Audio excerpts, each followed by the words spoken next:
60 secondes expat. L'info de la mobilité internationale, présentée par Alix Boquet.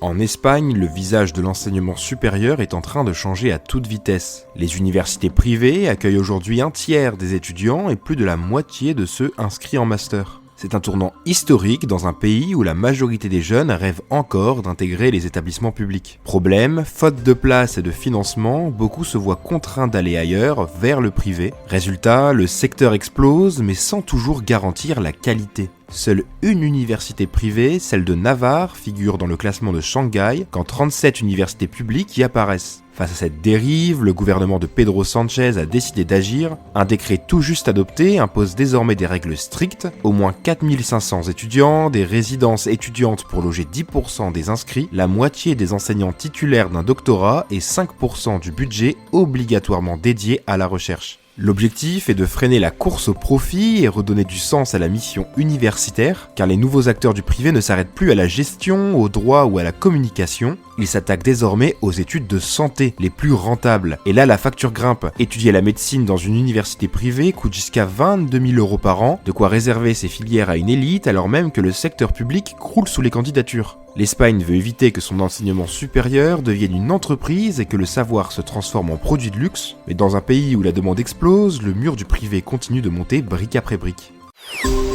Tous les podcasts concernant la mobilité internationale sur fdlm.fr. Également sur YouTube en cherchant Français dans le monde.